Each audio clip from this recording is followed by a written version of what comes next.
Hello and welcome to I'm the Best Mom. I trust you all are keeping well and staying safe. I'm the Best Mom is committed to make the motherhood a joyful experience. I'm the Best Mom is bringing you collective knowledge and right information from specialized doctors and experts. Today, we are on the 43rd episode of Cover Page Cover Story. We will be discussing on child, adolescent, and adult obesity in today's topic. So this is a great pleasure for me. I'm extremely happy to have Dr. Rishi Singhal today with us. Dr. Rishi Singhal graduated from Maulana Azad Medical College in 2000 and started his surgical training in UK in 2002. Dr. Rishi did his higher surgical training in upper GI and bariatric surgery in Birmingham. During this time, Dr. Rishi was also completing the formal research degree in esophageal cancer. He was awarded the fellowship at the Royal College of Surgeons in England in 2012. He was subsequently appointed as a consultant bariatric and upper GI surgeon at University Hospital Birmingham in 2013.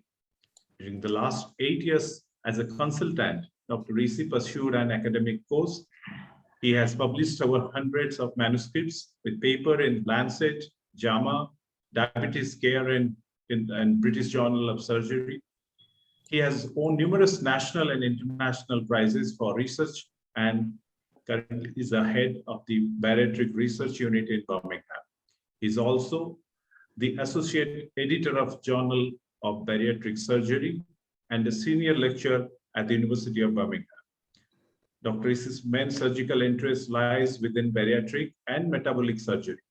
He has performed over 2,000 primary bariatric procedures and more than 250 divisional bariatric procedures. He's also the medical director of the largest private weight loss provider in UK. He has also taken some of the most challenging bariatric cases in UK, including operating on celebrities and patients up to 273 kg. His live operating sessions have been shown on BBC News and Channel 4. It's a great honor to have you at I'm the Best Mom Cover Page Cover Story. Today with Dr. Rishi Singhal, we are going to have the interaction from Dr. Anuj Rastogi sir on this topic. Over to you, Dr. Anuj sir. Thank you, Deepmani. Thank you, and it is a pleasure to talk a doctor who has international reputation. Obesity rate has tripled in last 20 years among children. Is it a genetic evolution? पिछले 20 साल में मैं भी 20 साल से यहाँ India में practice कर रहा हूँ. मैं देख रहा हूँ ओबेसिटी विद एज बढ़ती जा रही है. जैसे जैसे बच्चे बड़े हो रहे हैं, हर एज ग्रुप में ओबेसिटी की परसेंटेज बढ़ती जा रही है. What is the basic reason behind it?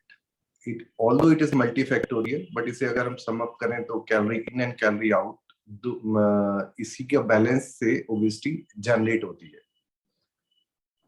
Way back in 1700, there was a disease when a farmer has red patch on the hand, and that patch started spreading all over the body. एक लाल निशान उसके हाथ पे शुरू हुआ और सारी body पे फैल गया. उसके मुंह से खून आने लगा, मुंह से स्लाइवा ड्रूल करने लगा एंड टीथ फॉल करने लगे. धीरे धीरे पता चला this was pellagra. It was a deficiency of niacin और विटामिन B3. 19th century में after 10-20 years there was an epidemic of plagra. Then people find out it was deficiency of niacin or vitamin B3. USA government has made a legislation of adding niacin, thiamine, B1, vitamin B1, B3 and iron into the wheat flour. 1940 के करीब आके आटे के अंदर niacin मिलाना शुरू कर दिया. So that was the time when it was enriching of the food. जो एक bland food था, एक carbohydrate, एक empty calories थी, उसके अंदर they started adding iron, niacin and vitamin B1. And that was the time जब लोगों ने वो फ्लोर खाना शुरू कर दिया, तो वो प्लेग्रा वहां से डिसअपियर होना शुरू हो गया एंड प्लेग्रा खत्म हो गया. After 2 years, they have started adding one more vitamin, that is the riboflavin. But इसी के साथ 1940 के बाद जब पूरा वर्ल्ड थोड़ा स्टेबल होने लगा, वर्ल्ड वार खत्म हो गई, बहुत सारी चीजें सेटल होने लगी, तो पॉपुलेशन बढ़ने लगी। So there are more requirement of food. तो धीरे धीरे साइंस का जो फोकस ये होने लगा कि जो भी हम पे रिसोर्सेज हैं उससे हम ज्यादा गेहूं बनाएं, ज्यादा फल बनाएं, ज्यादा सब्जी पैदा करें, जिससे ज्यादा लोगों के लिए खाना अरेंज हो सके। So it was a process, it continued. 1950s में आते आते पैदावार बहुत बढ़ने लगी, बट धीरे धीरे जैसे जैसे पैदावार बढ़ती गई, फ्रूट्स के साइज बड़े होते चले गए, और जैसे वीट का साइज है वो भी बड़ा होने लगा, बट उसके अंदर जो टेस्ट था वो मिस होने लगा, जो फ्लेवर था वो जाने लगा। 1964 में डोरिटो कंपनी ने एक चिप्स लॉन्च किया, and that was miserably failed. Then they add some flavour to it and it has become a big success, and that was the starting of flavoring of the food. So it was the work of flavoring scientist, और इसके साथ साथ ये सिलसिला शुरू हो गया। अब आज अगर आप देखें, अगर आप कोई भी कोला पीते हैं, अगर आपको सीधा शुगर और पानी घोल के दे दिया जाए तो nobody is going to like that, but as it become cola, then many people would like to eat it or try to have this flavor डालना या फ्लेवर बनाना। It is not illegal, but all the flavours, अगर आप blueberry की बात करें तो blueberry का juice is very very expensive, because blueberries are very expensive fruit. तो वो और तरीके से प्रिक्योर करने लगे, जैसे ब्लूबेरी ग्रास से भी बनने लगी, कॉर्न से भी बनने लगी, और जो चीज सिमिलर चीजें, सस्ती चीजें थी, उनसे उसका फ्लेवर बना के ब्लूबेरी जूस बना दिया। अगर आप मेरी बात से सहमत होंगे तो देखेंगे, जब हम छोटे थे तो हम भी ऑरेंज टॉफी खाया करते थे, and orange toffee that just look like a orange juice, but it was not an orange juice. और उसके बाद तरह तरह के जूसेस, शरबत शुरू हो गए, उनके एडवर्टाइजमेंट आने लगे, और वो धीरे धीरे पॉपुलर होते चले गए, जिसके अंदर जूस और जूस से रिलेटेड चीजें या फ्रूट से रिलेटेड चीज नहीं थी, फ्लेवर सेम था। And that started a era of food addiction, और धीरे धीरे जो पोर्शन साइज था वो इंक्रीज होता चला गया, और फूड की जो अवेलेबिलिटी है वो घर से निकल के बाहर चली गई, लोग रेस्टोरेंट्स में जाने लगे, जॉइंट्स में जाने लगे, and that has started building up epidemic of obesity. And obesity, smoking के बाद अगर ओबेसिटी एक ऐसी चीज है जिसने सबसे ज्यादा डेथ की है, 40 साल में 1900 से लेकर 1940 में प्लेग्रा से इतने लोग नहीं मरे जितने ओबेसिटी से एक साल के अंदर मर जाते।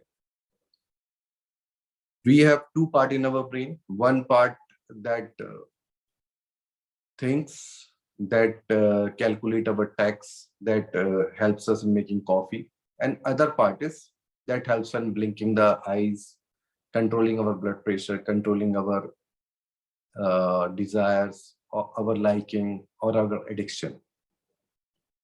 तो इस तरह धीरे धीरे धीरे धीरे we fall prey of this flavoring gimmick, and most of us, we know it is not good to eat these foods or these junk foods, but still we are eating. It's just like जैसे कि cigarette के packet पे भी लिखा होता है statutory warning, it is injurious to health, but those people, those who smoke, they smoke. So this is a very good video Deepman is going to play. Please start, Deepman.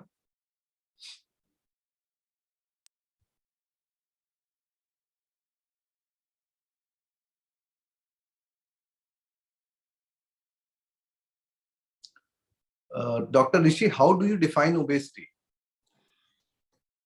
Thank you, Dr. Rastogi. Firstly, I would like to start by thanking you for inviting me for this wonderful occasion. I'm the Best Mom is doing a huge service to society for residents of UP, for residents of Meerut. And you have been continuously educating us with all your wonderful lectures. So I'm grateful once again. And मैं शुक्रगुजार हूँ कि आपने obesity को एक इतना important topic समझा, उसको एक दर्जा दिया जिससे हम आज ओबेसिटी के बारे में डिस्कस कर सकें।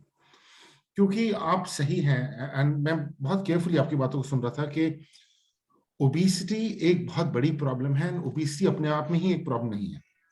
ओबेसिटी से और बहुत सारी प्रॉब्लम्स होती हैं जो हम पूरे आज दिन में डिस्कस करेंगे। बट जो आपका पहला क्वेश्चन है कि ओबेसिटी कैसे डिफाइन करते हैं, जो वर्ल्ड हेल्थ ऑर्गेनाइजेशन की ओबेसिटी की डेफिनेशन है वो बीएमआई पे बेस्ड है। कहते हैं कि बीएमआई 30 किलोग्राम पर मीटर स्क्वायर से ऊपर ओबेसिटी डिफाइन करी जाती है। अब बीएमआई कैसे कैलकुलेट करा जाता है? बीएमआई को कैलकुलेट करने का एक ही तरीका है कि BMI is weight in KG divide by height square. ठीक है, अब अगर मैं आपको चार्ट्स तो दिखा सकता हूं मैं इस चीज के, बट ज्यादा आसान तरीका बीएमआई को समझने का है कि height in KG, weight in KG divide by height in metre, उसको स्क्वायर करके कर दिया जाए तो anybody over a BMI of 30, जिसका बीएमआई 30 से ऊपर है वो ओबीस है, जिसका बीएमआई 40 से ऊपर है वो मॉर्बिडली ओबीस है, और जिसका बीएमआई 50 से ऊपर है वो सुपर ओबीस है। अब ऐसे नाम देने का क्या फायदा होता है? ऐसे नाम देने का हमें फायदा होता है कि हमें ये समझ में आता है कि कितनी लेवल ओबेसिटी से क्या प्रॉब्लम होगी।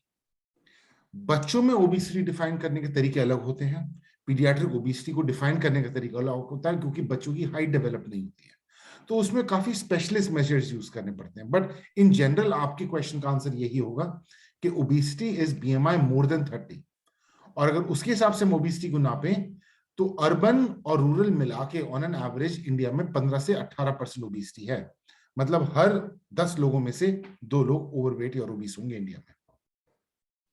डॉक्टर ऋषि, ये जो बीएमआई का फॉर्मूला है, ये एक मैथमेटिशियन ने दिया था जस्ट टू फाइंड आउट कि नॉर्मल लोगों का बीएमआई क्या होता है। हाँ जी। So what is the role of DEXA scan if you compare BMI with DEXA? And what is DEXA scan for the people? देखिए, DEXA scan is about, DEXA scan से हमें समझ में आता है फैट डिस्ट्रीब्यूशन। बीएमआई इज एक कोई perfect तरीका नहीं है किसकी ओबेसिटी को नापने का, बट सबसे आसान और रिप्रोड्यूसिबल तरीका है हमारे पास ओबेसिटी नापने का। तो वर्ल्ड वाइड हम ओबेसिटी को बीएमआई से इसलिए नापते हैं। ओबेसिटी को नापने के और बहुत सारे तरीके हैं। आप एब्डोमिनल सर्कमफ्रेंस ले सकते हैं कि आपका पेट कितना मोटा है, आप ये ले सकते हैं। आप पेट की मोटाई और हिप की रेशो ले सकते हैं, वो भी एक तरीका होता है। आप बहुत सारे चार्ट्स होते हैं उनके हिसाब से समझ सकते हैं, या आप डेक्सा स्कैन कर सकते हैं। DEXA scan on its own सिर्फ यही बताता है कि आपका फैट का डिस्ट्रीब्यूशन क्या है, but DEXA scan in combination with BMI आपकी रिस्क प्रिडिक्ट कर सकता है। जैसे मैं आपको बहुत अच्छा एग्जांपल देता हूं। एक रिसर्चर हुआ करता था याग्निक नाम से। याग्निक ने लांसेट में पेपर पब्लिश करा था आज से 30 साल पहले। याग्निक का बीएमआई था 22, और उसके साथ जो रिसर्चर येलूर काम करता था उसका बीएमआई भी था 22। दोनों ने अपना डेक्सा स्कैन करे, एक में 9% फैट था और एक में 18% फैट था। इंडियन में 18% था और कॉकेशियन में 9% फैट था। बीएमआई दोनों का बराबर था। तो यही अब जरूरी बात आपने उठा ली है। इस बात से हमें यह पता चलता है कि BMI on its own is not important, उसके बाद फैट डिस्ट्रीब्यूशन इंपॉर्टेंट होता है। तो उसके लिए हमने क्या करा है, जो मैंने आपको रूल बताया कि 30 बीएमआई से ऊपर ओबेसिटी होती है, वो ऑन एन एवरेज पूरी दुनिया के लिए है, but that rule is applicable to Caucasians more, गोरे लोगों को। क्यों? क्योंकि उनमें मसल मास ज्यादा होता है और मसल मास से ओबेसिटी और इंसुलिन रेजिस्टेंस नहीं होती है। क्योंकि एशियंस में फैट ज्यादा होता है, एशियंस में इसको एडजस्ट करा जाता है, तो एशियंस में बीएमआई मोर देन 27.5 को ओबेसिटी कहा जाता है। तो डेक्सा स्कैन की इसलिए हमने नीड निकाल दी है by correcting the BMI factor. तो BMI less than more than 27.5 for an Indian person or an African person or in Far East Chinese person is obesity, but BMI more than 30 for a British person or an American person is obesity. Wow, very nice information you have given to us. तो ये एक बहुत eye opener है। आपने बताया कि Indian लोगों के लिए, हमारे लोगों के लिए 27.5 से ज्यादा अगर परसेंटेज है बीएमआई की, तो वो ओबीस की तरफ जाते हैं। तो ओबेसिटी से क्या क्या रिस्क हैं वैसे तो सभी जानते हैं, बट जैसे कार्डियोवास्कुलर रिस्क है, ब्लड प्रेशर का, डायबिटीज का, और क्या रिस्क है? क्या कैंसर भी होता है ओबेसिटी से? कैंसर के चांस बढ़ जाते हैं, इनफर्टिलिटी के चांस बढ़ जाते हैं? डॉक्टर ऋषि, बहुत अच्छा क्वेश्चन पूछा आपने डॉक्टर रस्तोगी। तो सबसे आसान चीज जो हमारे दर्शकों को हम बता सकते हैं, पहली चीज तो है अबाउट मेटाबॉलिक सिंड्रोम। नाम बड़ा लगता है पर बड़ा आसान है समझना। ये सबसे द फर्स्ट प्रॉब्लम जो हम ओबेसिटी मानते हैं, मेटाबॉलिक सिंड्रोम में 4 बीमारियां होती हैं: डायबिटीज, ब्लड प्रेशर, बढ़ा हुआ कोलेस्ट्रॉल और रात को खर्राटे लेना, जिसको हम स्लीप एपनिया भी कहते हैं। इन चारों बीमारियों को मिला दो तो अब बन गया metabolic syndrome. Obesity is the biggest cause of diabetes, not just in India, in the world. और पूरी दुनिया में highest number of diabetics India में है इस समय। टू गिव आपको एग्जांपल देने के लिए, एंड डॉक्टर रस्तोगी के जरा सी पॉपुलेशन अलग है, मगर 90% ऑफ डायबिटिक्स जो डायबिटीज क्लिनिक में आते हैं वो टाइप 2 डायबिटिक्स होते हैं। ऑब्वियसली पीडियाट्रिक्स में टाइप 2 डायबिटिक्स कम है और टाइप 1 ज्यादा होते हैं जरा से, बट हमारे यहाँ भी बढ़ने लगे, हमारे यहाँ भी बढ़ने लगे। हाँ, बट हमारे एडल्ट्स में 90% of diabetics are type 2 diabetics. और टाइप 2 डायबिटिक्स में ओबेसिटी का रोल हमेशा होता है। ये भी होता है कि पतले लोग भी टाइप 2 डायबिटीज हो सकती है, बट उनमें मेटाबॉलिक रीजंस होते हैं बहुत ज्यादा। बट मोटा मोटा समझने के लिए obesity is directly related two diabetes. और आपको बहुत सा डेटा बताता हूं मैं इस बात पे। एक नर्सेस के अंदर स्टडी हुई थी यूएस में आज से 20 साल पहले। They compared a BMI 25 nurse against a BMI 35 nurse. At 35 BMI को अगर 25 से कंपेयर करो, आपकी रिस्क डायबिटीज की 93.7 टाइम्स हो जाती है। नॉट 93%, 93.7 टाइम्स, मतलब 90 गुना रिस्क बढ़ जाती है आपकी 10 बीएमआई पॉइंट्स पे। अगर आपका बीएमआई 25 है और बीएमआई 35 है, आपकी 90 गुना रिस्क डायबिटीज की बढ़ जाती है। डायबिटीज तो सारी बीमारियों का द्वार कहते ही हैं हम। डायबिटीज का मतलब आपको हार्ट डिजीज तो होनी ही है। हर डायबिटिक एक छुपा हुआ कार्डियक पेशेंट है। साथ में ओबेसिटी के साथ हाइपरटेंशन होता है, ब्लड प्रेशर बढ़ता है, उससे कोलेस्ट्रॉल बढ़ता है, और स्लीप एपनिया मतलब खर्राटे। अगर आपको लगते हैं कि आपको खर्राटे लेने की बस आदत है मगर आपको कोई परेशानी नहीं है, तो आपको ये सोचना चाहिए एक बार, अगर आपका वजन ज्यादा है और आप खर्राटे लेते हैं तो आपको स्लीप एपनिया ही है।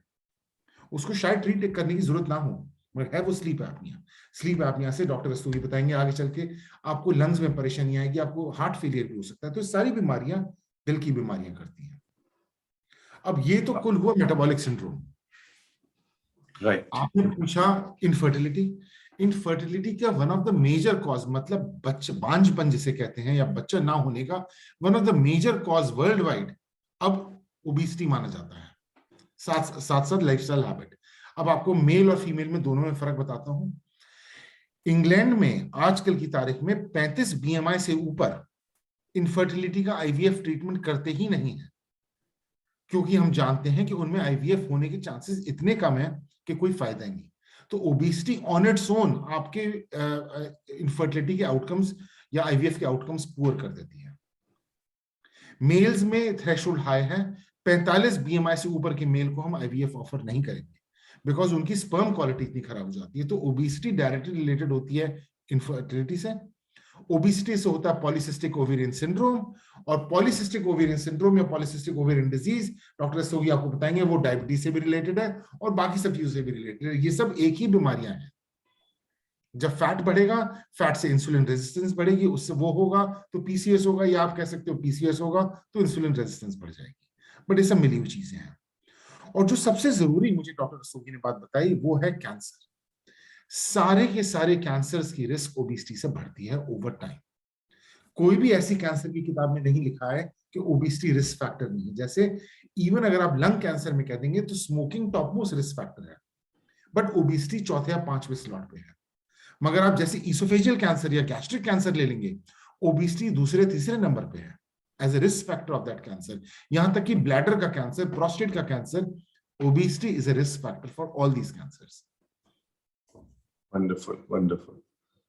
Deepman, can you play that video?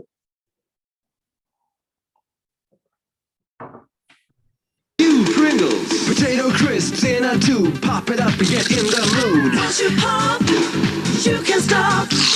Never had a trip like this before. Got to have some more. Once you pop, you can stop. If you're the type who's on the move, pump the back with that groove too. Once you pop, you can stop.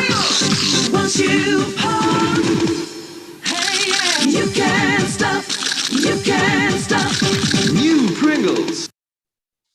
So this is a very right thing. Once you pop it, you can't stop. So ये जितना भी हम इस तरह की चीजें खाते हैं तो we have no control, and when we start eating it, we keep pushing it inside. जो भी अभी डॉक्टर ऋषि ने बताया मोटे तौर पे हमारे खाने में कार्बोहाइड्रेट, प्रोटीन और फैट है। तो जो फैट है उसके अंदर एसेंशियल फैटी एसिड होते हैं। अगर वो एसेंशियल फैटी एसिड अगर ओमेगा 3 ओमेगा 6 अगर हम नहीं लेंगे तो हम बीमार हो जाएंगे।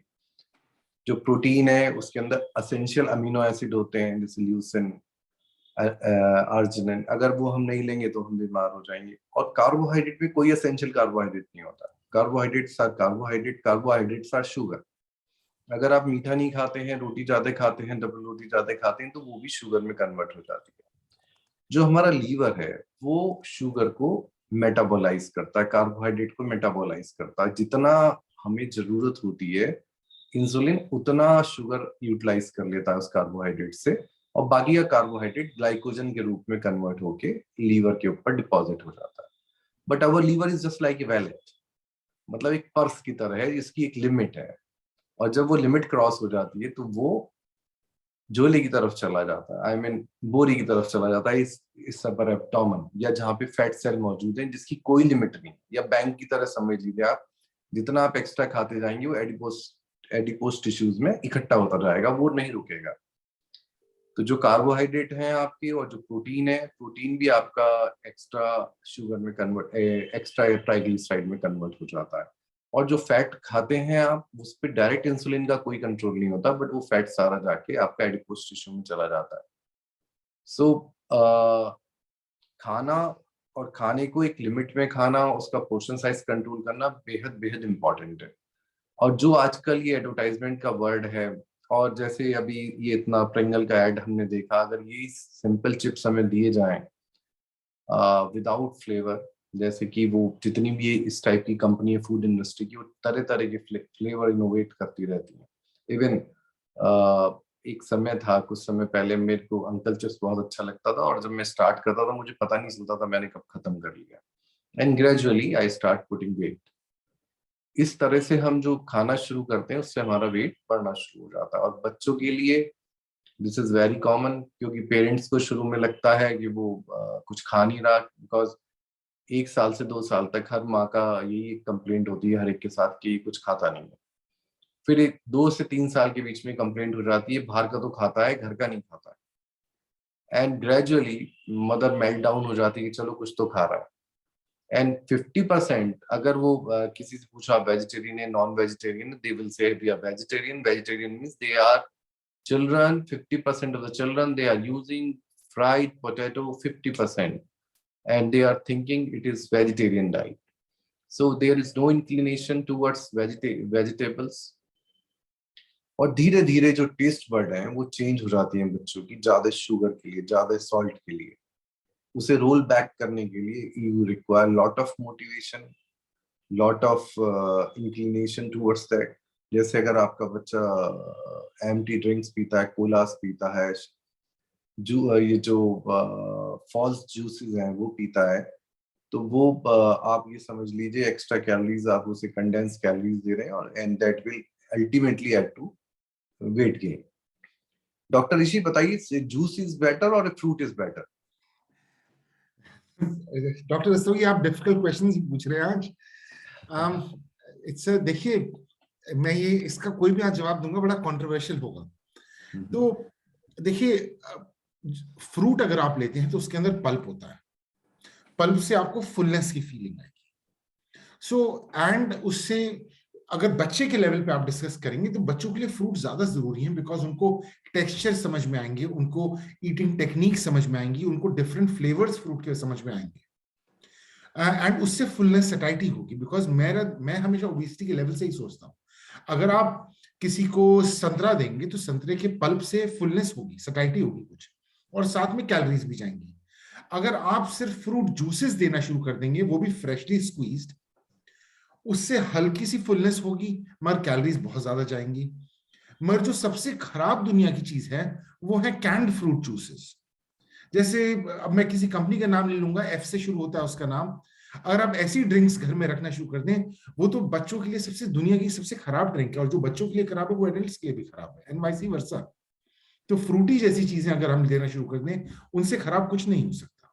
And they are not fruit juices. They are not fruit juices. मैं रोज वाज में देखता हूँ कि वो हाँ जी। जूस के नाम पे इस तरह की पैकेट वाली चीजें जो टेट्रा पैक्स हैं वो उसको जूस समझते हैं, हाँ जी। बिकॉज उनमें से एक कंपनी अपने नाम के आगे जूस भी लिखती है।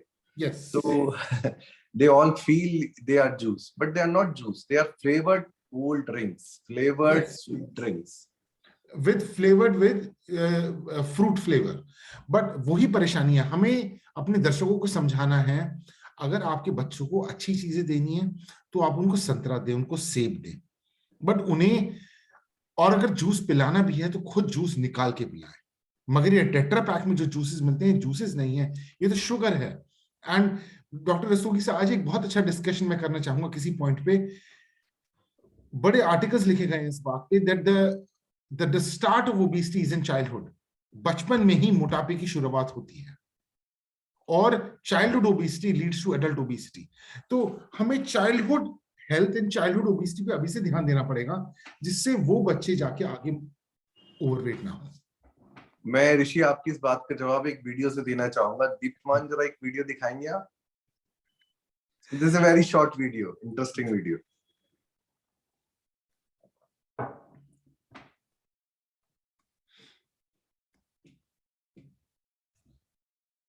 Sure, I'm just playing it.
Ultimately ये वीडियो आपके पेशेंट्स पे आके खत्म हो गई। डॉक्टर ऋषि आप बताइए, आप जो ये 22 साल का नौजवान है इसकी कैसे हेल्प करेंगे? अब इससे खाना तो कंट्रोल होगा नहीं। पहले तो डॉक्टर रस्तोगी, मैंने अपनी वाइफ को भी मैसेज करा है कि बच्चों को फ्रेंच फ्राइज देना बंद करें इस वीडियो के बीच में। And that sums it all.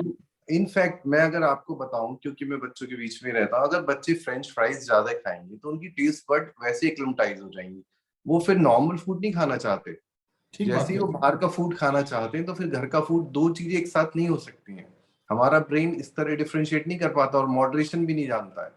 No, आप you are absolutely right. And आपने जो वीडियो दिखाया है, इतने एलिगेंटली इसने ये चीज दिखा दिया that obesity starts in childhood. So it is so important for us to make sure that our children are eating the right thing, they are enjoying the right thing. TV देख के खाना खाना adults में बुरा है, और मैं समझाऊंगा एडल्ट्स में क्यों है, और आप बताएंगे बच्चों में सही है कि नहीं है। एडल्ट्स में हम कहते हैं कि अगर आप टीवी देख के खाना खाएंगे तो आपको सटाइटी की फीलिंग ही नहीं आएगी, बिकॉज आपका दिमाग तो टीवी देख रहा है, तो आप खाना खाते रहेंगे और मोटे होते जाएंगे। अगर आप लोगों से बातचीत करते करते ये सब करते हुए खाना खाएंगे तो आप बातों में कॉन्सेंट्रेट करेंगे, खाने पे तो करेंगे ही नहीं, ना तो उसका टेस्ट समझेंगे ना अपनी फुलनेस समझेंगे। एंड मेरे ख्याल से ये बच्चों में भी सही होगा यही बात। एक्चुअली देखिए, इसी बात पे मुझे एक एनेक्डोट याद आता है। जो नॉर्थ इटली के अंदर अगर आप जाएं तो वहां पे सबसे ज्यादा फूड फेस्टिवल, सबसे ज्यादा फूड एग्जीबिशन इटली के अंदर होती है। बट वहां जो ओबेसिटी है that is not so rampant it is in US. US के अंदर जो सबसे ज्यादा ओबेसिटी है मिसिसिपी में है, जैक्सन एंड ऑल। वहां पे पहले प्लेगरा हुआ और अब वहां 37% तक ओबेसिटी है। इटली के अंदर भी प्लेगरा फैला, बट वहां पे ओबेसिटी नहीं है, because they take rich food but they enjoy that food and they eat in limit. जो बाकी की वर्ड है उसके अंदर, जैसे वहां अभी भी डिस्कशन होगा कि मेरी दादी ज्यादा बढ़िया पास्ता बनाती थी, और वो अपनी दादी वाली रेसिपीज यूज करेंगे. Otherwise, they take lot of butter, lot of everything, but they take in a minimal amount. So people are leaner there. तो यही हमारी कंट्री के साथ भी है. बच्चे, क्योंकि माँ को ये रहता है फोकस कि खा ले, और वो धीरे धीरे टीवी देख के ग्रेजिंग करते हैं, क्योंकि माँ उनके मुंह में डालती रहती है, वो खाते रहते हैं, माँ डालती रहती खाते रहते हैं. Over a period of time they start over eating. जब हम उनको बताते हैं कि भाई आप इसको टीवी या स्क्रीन देख के नहीं खिलाओ, सो वो कहती है खाता नहीं है. एंड माँ का जो असेसमेंट है वो आर्ली हिसाब से चलता है. वो 1-2 घंटे तो जो हमारी इंस्ट्रक्शन होती है वो उनके पास रहती है, उसके बाद मेल्ट डाउन हो जाता है. दे विल इमीडिएटली स्टार्ट कि चलो कुछ खा तो ले. पता नहीं उन्हें क्या लगता है इस भूख से क्या हो जाएगा. I always tell them it is a only 5 days phenomena. They will show resistance for 5 days and thereafter they start changing. तो ये ओबेसिटी, जैसे ही ये जो बच्चे पहले शुरू में चबी होते हैं, एडिपोस टिश्यू थोड़ा ज्यादा होता है उनमें, फिर वो 1 साल की उम्र तक आते आते जब उनकी हाइट गेन होती है, करीब 12 सेंटीमीटर हाइट बढ़ जाती है 1 ईयर में, तो उनका जो वेट है वो थोड़ा लीनर साइड पे लगने लगता है. कुछ बच्चों के अंदर 5 साल पे 6 साल की उम्र पे एडिपोसिटी रिबाउंड फिनोमेना होता है. फिर वो मोटे हो जाते हैं, और जिनमें एडिपोसिटी रिबाउंड होता है वो mostly they are obese as an adult also. और जो बच्चे बचपन में मोटे हैं उनका बहुत मुश्किल है बाद में चल के पतला होना.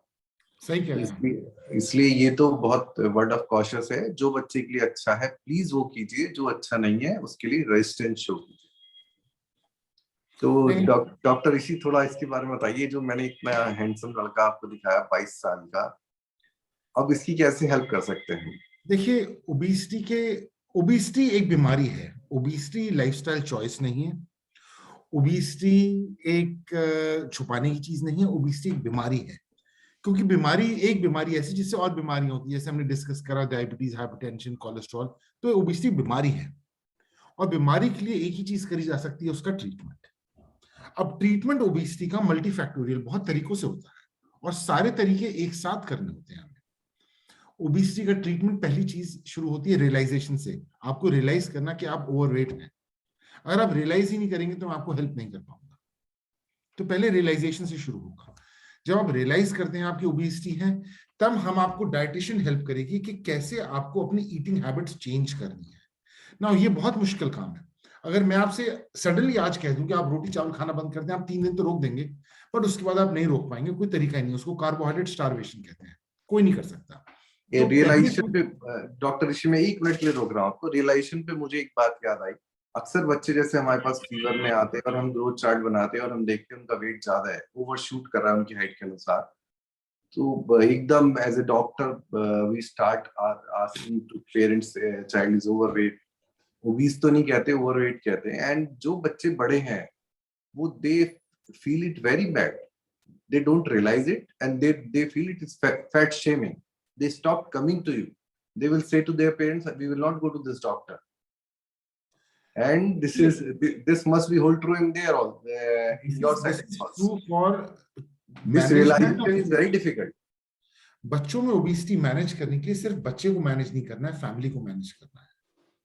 एंड ये आसान काम नहीं होता. बच्चों में रियलाइजेशन नहीं आएगा, एडल्ट्स में आता है.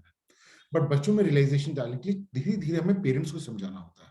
तो हमारी यूके में जब हम बच्चों की बैरियाट्रिक सर्जरी करते हैं, तो हमारे पास चाइल्ड साइकोलॉजिस्ट होता है और एडल्ट साइकोलॉजिस्ट होता है जो पेरेंट्स को मैनेज करे. बिकॉज वहां से मैनेजमेंट शुरू करना है. आपको पेरेंट्स को समझाना है कि पेरेंट्स को हम पहले समझाएं कि पेरेंट्स, बच्चों में मोटापा हो रहा है, आपके मोटापे से आगे ये परेशानी होगी.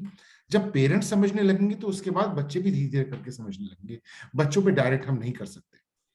बट एडल्ट्स में जब एक बार उन्हें समझ में आया ओबेसिटी है, तो फिर डाइटिशियन का काम है उनकी डाइट चेंज करना. बट वो डाइट पे ना तो आप स्टिक कर सकते हैं, ना मैं स्टिक कर सकता हूं.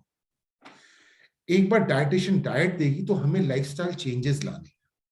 लाइफस्टाइल चेंजेस का मतलब, मैं हमेशा अभी भी कहता हूं हर मरीज से, छोटे छोटे changes but permanently, rather than बड़े बड़े चेंजेस जो 2 दिन के लिए होते हैं. छोटे चेंजेस क्या होते हैं कि आप अगर यहां से बराबरी दुकान पे जा रहे हैं तो गाड़ी में ना जाए, पैदल चले जाएं. अगर आपका घर, आपका ऑफिस 4 मंजिला है तो लिफ्ट से ना जाएं, सीढ़ी पे चढ़ के चले जाएं. कोई भी छोटे छोटे काम जिसके लिए आप गाड़ी या कोई इलेक्ट्रॉनिक डिवाइस यूज करते थे, वो यूज करना बंद कर देते थे। अब मैं ये तो नहीं कहूंगा कि आप सारे कपड़े अपने घर के धोएं, हाथ से अपने वॉशिंग मशीन से ना करें, but you have to find ways to spend calories. एक जगह तो मैंने आपकी पहले रियलाइजेशन करा, मेंटल स्टेटस चेंज करा, फिर मैंने आपका कैलोरी इनटेक रिड्यूस करा, डाइटिशियन से बात करा कि वो तो वही कर सकती है, कैलोरी इनटेक जरा से रेगुलेट कर देगी, 100 200 300 कैलोरीज कम कर पाएगी डाइटिशियन आपकी, जो सस्टेन हो पाएगा। उससे ज्यादा कम करेगी, आप सस्टेन नहीं कर पाओगे। फिर आपको कैलोरी एक्सपेंडिचर देखना है, कैसे करना है कि हर रोज, अब मैं आपसे हर रोज कहूँ 10 किलोमीटर की वॉक पे जाएं, तो ना तो आप जाएंगे, और जाएंगे तो 5 दिन बाद बंद कर देंगे। तो मैं कहूंगा आधे किलोमीटर की वॉक के लिए जाएं, दिन में, हफ्ते में 5 दिन चले जाएं। हर रोज सीढ़ी, जब भी कहा ऑफिस जाएं सीढ़ी से क्लाइंब करें। बराबर की दुकान पे जब ब्रेड खरीदने जाते हैं तो पैदल ही चले जाएं। ऐसे ऐसे करके आपका जरा जरा से एनर्जी एक्सपेंडिचर होगा, इससे कुछ कंट्रोल होगा, कुछ इंप्रूवमेंट होगा। अगर आपका बीएमआई 30 है, 32 है, 33 है, तो शायद 30 पे आ जाएगा, 35 है तो शायद 30 पे आ जाएगा। मगर जब आपका बीएमआई 40 से ऊपर होने लगता है, 35 से ऊपर होने लगता है, तो तब ये मेजर्स काम नहीं करते हैं। उसकी वजह ये है, जो आपको वेट रिड्यूस करना है वो इन मेजर से रिड्यूस होके मेंटेन नहीं करा जा सकता। सबसे इंपॉर्टेंट वर्ड यहां पर है वेट लॉस, मेंटेनेंस। इन चीजों से वेट कम तो हो जाएगा, मेंटेन करना उसको सबसे ज्यादा जरूरी है। वहां पर हमारे मेडिकल ट्रीटमेंट्स आते हैं। मेडिकल ट्रीटमेंट्स में दवाइयां भी हो सकती हैं, बट जो आजकल देखा गया है दुनिया भर में मोस्ट इंपॉर्टेंट ट्रीटमेंट है, वो है सर्जरी। अब बैरियाट्रिक सर्जरी का नाम सुनते ही कुछ लोग तो बिल्कुल बंद, इस प्रोग्राम से ही हट जाएंगे, कहेंगे कि डॉक्टर साहब तो सर्जरी की बात करें। मैं सर्जरी की सिर्फ बात नहीं कर रहा हूं, मैं कह रहा हूं कि ग्रेडेड ट्रीटमेंट होता है और मल्टीपल ट्रीटमेंट्स होते हैं, और हमें अपना दिमाग हर ट्रीटमेंट की तरफ खोल के रखना है। सर्जिकल ट्रीटमेंट सारे दूरबीन के ट्रीटमेंट होते हैं, 1 घंटे में ऑपरेशन होता है, 2 दिन में पेशेंट की घर छुट्टी हो जाती है। दे आर एज सेफ, इतनी जितना पित्त की थैली का ऑपरेशन, जो कि बड़ा कॉमन ऑपरेशन है, उतना सेफ है, उतना ही सेफ ही मोटापे का ऑपरेशन है। और पित्त की थैली में पथरी होने से तो लोग मरते भी नहीं है, मोटापे से तो हमें पता है। मैं आपको बड़ा इंटरेस्टिंग डिटेल देता हूं डॉक्टर रस्तोगी, 30 से 40 बीएमआई में आपके लाइफ स्पैन 4 से 6 साल कम हो जाएगा। 40 से 50 बीएमआई में आपका लाइफ स्पैन 6 से 8 साल कम हो जाएगा। और 50 से ज्यादा बीएमआई में आपका लाइफ स्पैन 10 साल से ज्यादा कम हो जाएगा। ये लांसेट में अब से 8 साल पहले पब्लिश हुआ था डेटा, 600,000 पेशेंट्स का मिला के 6 लाख मरीजों के डेटा में, तब हमें पता चला था कि 50 से ऊपर बीएमआई की जिंदगी 10 साल से कम हो जाएगी। अगर हम देखें, इंडिया में एक एडल्ट मेल की एवरेज लाइफ एक्सपेक्टेंसी 70 से 75 के बीच में है। अगर आपका बीएमआई 50 है तो आप 65 से ऊपर नहीं ज्यादा जी पाएंगे। सिमिलरली फीमेल की लाइफ एक्सपेक्टेंसी 75 से 80 के बीच में है, उनकी लाइफ 70 से ऊपर नहीं जा पाएगी अगर आपका बीएमआई 50 से ऊपर है।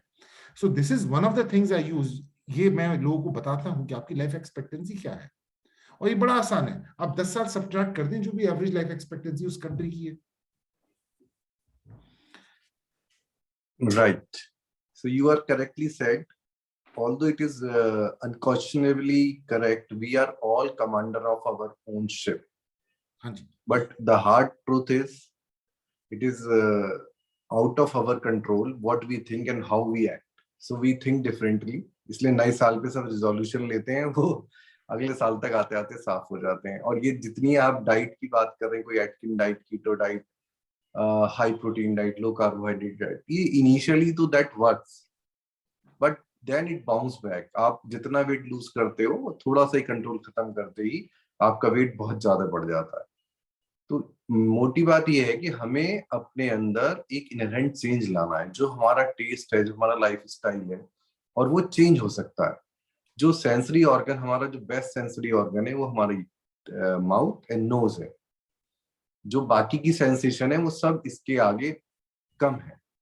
तो ये 1 महीने के अंदर चेंज हो जाता है। अगर आप कोई पर्टिकुलर, जैसे आप ज्यादा मीठा खाते हैं, अगर आप मीठा छोड़ दें, कम खाने लगे, धीरे धीरे आपको, अगर आप मीठा कम करते हैं तो 1 महीने बाद आप रियलाइज करेंगे कि आप जो, जैसे आप 1 महीना पहले खाते थे, वो चीज अब आपको ज्यादा मीठी लगने लगी। तो ऐसा असंभव नहीं है, आप चेंज कर सकते हैं, only you need a motivation. Doctor Rishi, अब थोड़ा पीरियडिक सर्जरी के बारे में लोगों को बताइए, कैसे दूरबीन से करते हैं और क्या करते हैं उसमें? क्या पेट काट देते हैं, हाथ काट देते हैं, क्या करते हैं? मतलब हाथ काट के निकाल देते हैं जैसे गॉल ब्लैडर निकाल देते हैं लैप्रोस्कोपिक सर्जरी में, इसमें क्या करते हैं आप? देखिए, बैरियाट्रिक सर्जरी को सबसे आसान तरीका समझाने का ये है, और ये मैं बहुत पेशेंट्स को भी यही बात समझाता हूँ। जब आपका गॉल ब्लैडर, पित्त की थैली खराब होने लगती है तो आप क्या करते हैं? पित्त की थैली निकाल देते हैं। जब आपकी अपेंडिक्स खराब होने लगती है, अपेंडिक्स में मवाद बढ़ने लगता है, तो आप क्या करते हैं? अपेंडिक्स को निकाल देते हैं। जब आपके बच्चेदानी में रसौलियां बनने लगती हैं, फाइब्रॉइड्स बनने लगते हैं, तो क्या ऑपरेशन करते हैं? हिस्टेरेक्टमी, मतलब बच्चेदानी का ऑपरेशन कर देते हैं। और आप में, हम में से कोई भी आदमी ये ऑपरेशन करने में हिचकिचाता नहीं है। तो जब आप मोटे होने लगते हैं तो हमें क्या करना चाहिए? पेट छोटा कर देना चाहिए। तो वही ये ऑपरेशन करते हैं ना। बहुत लोगों का मिस इंफॉर्मेशन, मिस कंसेप्शन है कि प्लास्टिक सर्जरी से लाइपोसक्शन को ही बैरियाट्रिक सर्जरी कहते हैं। वो तो अच्छा। बिल्कुल ही ऑपोजिट है, वो तो बहुत ही खराब चीज है। लाइपोसक्शन से तो आप ओबेसिटी के इफेक्ट को कम कर रहे हैं, मतलब आपने मोटापा हुआ, मोटापे से फैट इकट्ठा हुआ, आपने फैट को सक इन कर लिया, उससे कोई फायदा नहीं होगा। उससे आप कुछ दिन के लिए फिजिकली बेटर हो जाएंगे, और वो तो दोबारा एक्यूमुलेट हो जाएगा, क्योंकि जो आपकी फैक्ट्री में फैट बन रहा है वो तो उतना ही बन रहा है। बैरियाट्रिक सर्जरी उस फैक्ट्री को छोटा करने का तरीका है। मतलब जो आपका पेट है, उसको हम पेट का 80% भाग निकाल देते हैं, जिसको हम स्लीव गैस्ट्रेक्टमी कहते हैं। 80% भाग निकालने से ऐसा होता है कि आपको भूख लगनी कम हो जाती है, और जब आपको भूख लगनी कम आती है तो आपका वजन कम होना शुरू होता है, और इससे ऐसे बेनिफिट होता है। अगर मैं इस समय अपना पेज शेयर कर सकूं तो शायद मैं आपको कुछ फोटोज भी दिखा पाऊंगा। ये मैंने ऐसी पेज शेयर करा अपने दर्शकों के लिए। ये अभी मैंने सर्च करके निकाला है, स्लीव गैस्ट्रेक्टमी। आप देख सकते हैं 80% स्टमक यहाँ पर इस स्लीव गैस्ट्रेक्टमी में ऊपर की तरफ निकाल दिया गया है। ये दूरबीन के जरिए कर दिया जाता है, और ये बहुत ही सिंपल ऑपरेशन है। मरीज ऑपरेशन अस्पताल में 1 से 2 दिन रहता है, 1 से 2 रात। ऑपरेशन में 1 घंटा लगता है, और पित्त की थैली से कम रिस्क है इस ऑपरेशन में।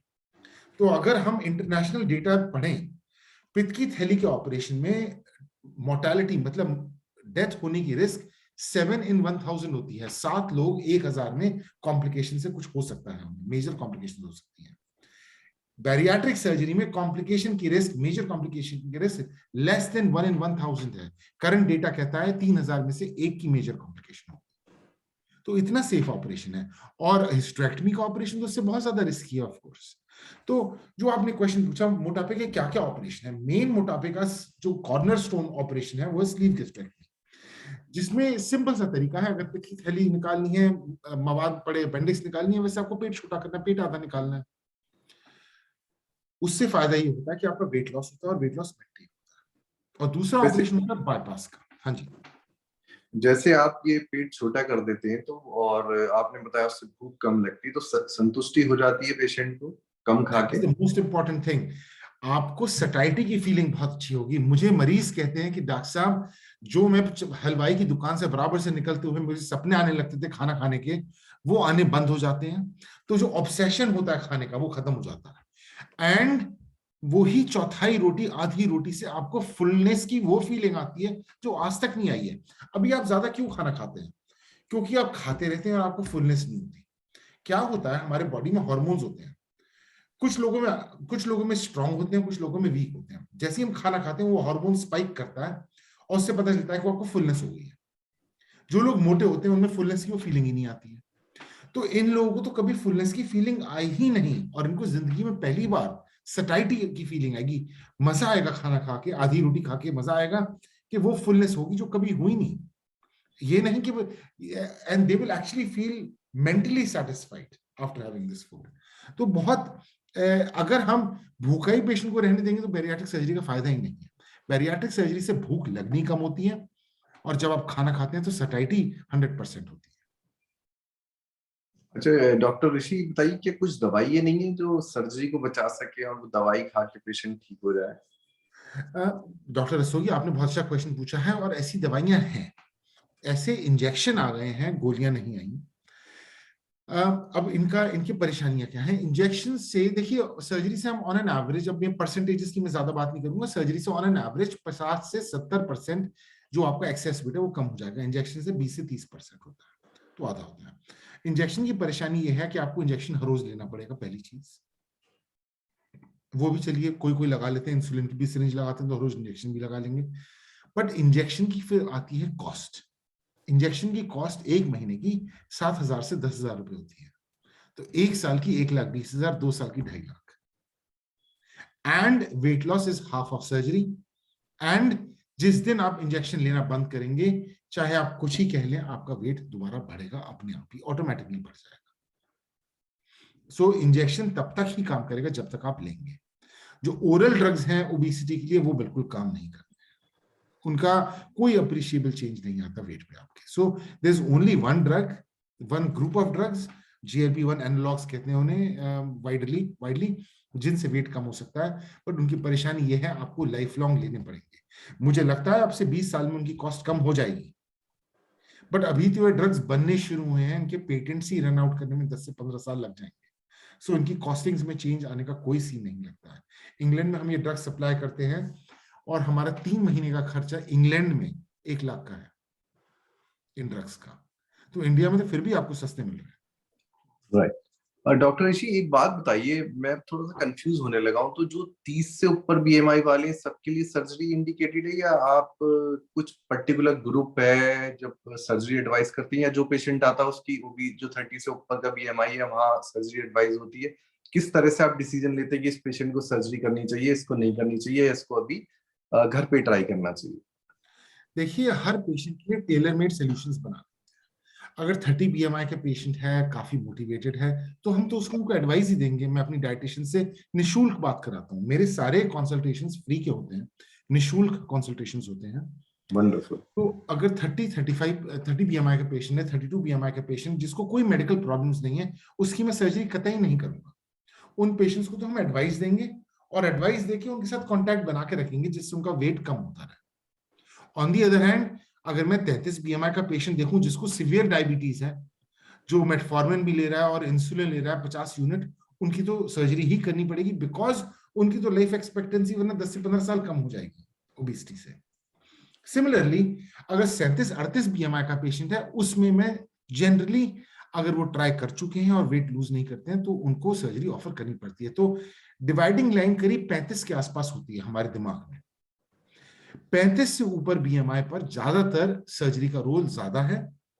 और अगर बीमारियां साथ में खर्राटे भी हैं, कोलेस्ट्रॉल भी बढ़ा हुआ है, डायबिटीज भी है, तो सर्जरी के अलावा कोई तरीका नहीं है।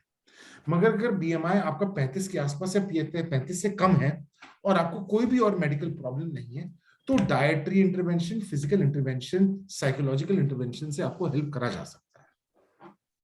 तो टेलर मेक करना पड़ता है सोल्यूशन डॉक्टर। कुछ हाई रिस्क होते हैं, कुछ मरीज इतने हाई रिस्क होते हैं जिनकी सर्जरी ही नहीं हो सकती है, उनको फिर ड्रग्स लेने पड़ते हैं, जो कि ज्यादातर पेशेंट्स अफोर्ड नहीं कर पाते हैं, बिकॉज ड्रग्स की कॉस्ट बहुत ज्यादा है।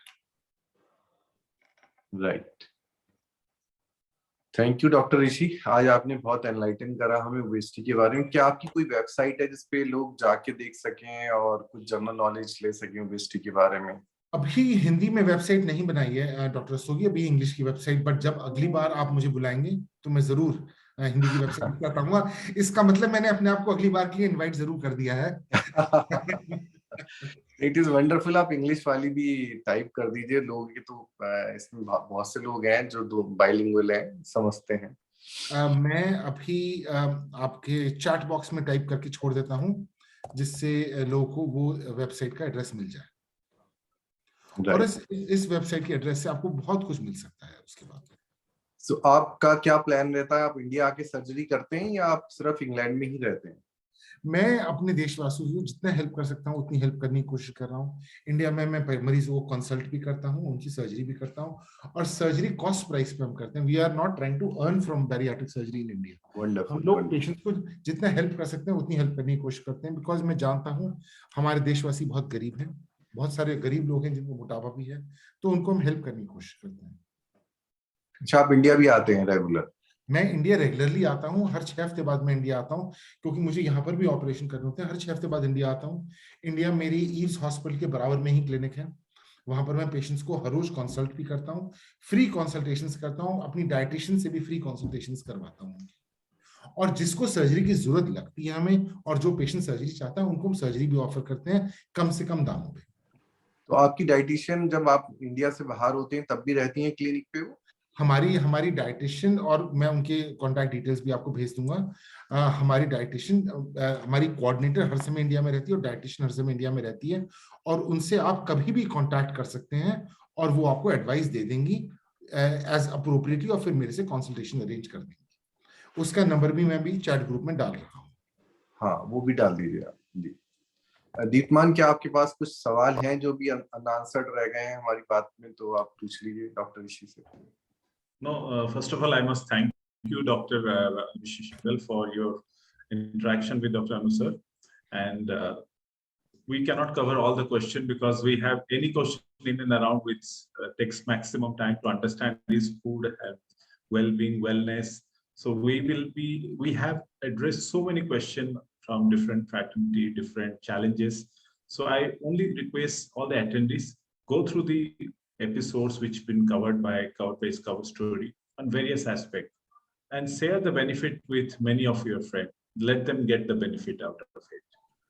And today we discuss a very important topic.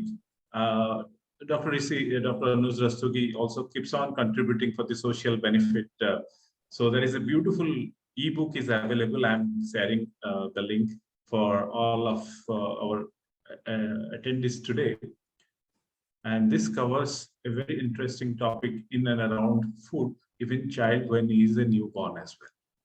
So thank you so much for the wonderful evening we had. And Dr. Rishi, you have a wonderful day ahead. I believe you are still in the daytime zone. Thank you very much, Diptiman. Thank you, Dr. Rishi. Very much, Dr. Thank you. Thank you. Thank you. Good night. Good night. Thank you.